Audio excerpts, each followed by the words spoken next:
राधे राधे। हरे कृष्णा।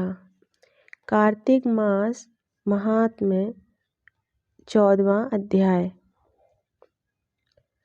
तब उसको यानी जलंधर को इस प्रकार धर्मपूर्वक राज्य करते हुए देख देवता क्षुब्ध हो गए। उन्होंने देवाधिदेव शंकर का मन में स्मरण करना आरंभ किया। तब भक्तों की कामना पूर्ण करने वाले शंकर ने नारद जी को बुलाकर देवकार की इच्छा से उनको वहाँ भेजा। शंभु भक्त नारद शिव की आज्ञा से देवपुरी में गए। इंद्रादिक सभी देवता व्याकुल हो शीघ्रता से उठ नारद जी को उत्कंठा भरी दृष्टि से देखने लगे। सबने अपने सब दुखों को कहकर उन्हें नष्ट करने की प्रार्थना की। तब नारद जी ने कहा, मैं सब कुछ जानता हूँ, इसलिए अब मैं दैत्यराज जलंधर के पास जा रहा हूँ।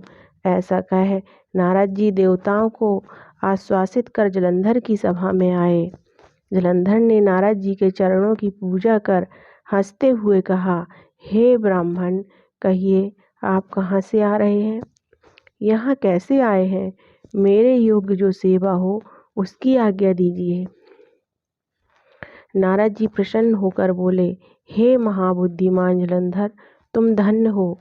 मैं स्वेच्छा से कैलाश पर्वत पर गया था, जहाँ 10,000 योजनों में कल्पवृक्ष का वन है। वहाँ मैंने सैकड़ों कामधेनुओं को विचरते हुए देखा तथा यह भी देखा कि वह चिंतामणि से प्रकाशित परम दिव्य अद्भुत और सब कुछ सुवर्णमय है। मैंने वहाँ पार्वती के साथ स्थित शंकर जी को भी देखा, जो सर्वांग सुंदर गौर वर्ण त्रिनेत्र और मस्तक पर चंद्रमा धारण किए हुए हैं। उन्हें देखकर मुझे बड़ा आश्चर्य हुआ कि इनके समान समृद्धशाली त्रिलोकी में कोई है या नहीं। हे दैत्येंद्र, उसी समय मुझे तुम्हारी समृद्धि का स्मरण हो आया और उसे देखने की इच्छा से ही मैं तुम्हारे पास चला आया हूँ। यह सुन जलंधर को बड़ा हर्ष हुआ। उसने नारद जी को अपनी सब समृद्धि दिखला दी। उसे देख नारद ने जलंधर की बड़ी प्रशंसा की और कहा कि निश्चय ही तुम त्रिलोकपति होने के योग्य थे। ब्रह्मा जी का हंस युक्त विमान तुम ले आए हो और ध्युलोक, पाताल और पृथ्वी पर जितने भी रत्नादि हैं सब तुम्हारे ही तो हैं।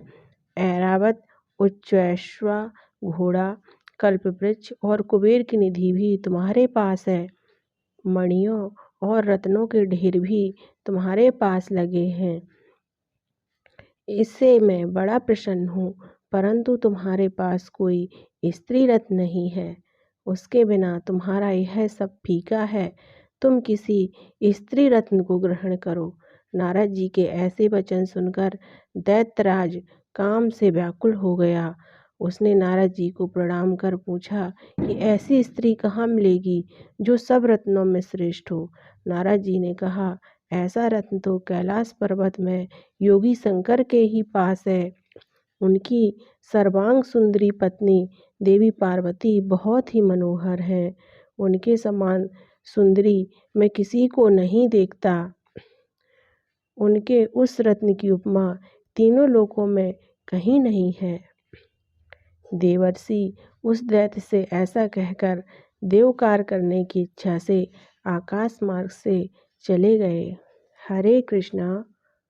राधे राधे।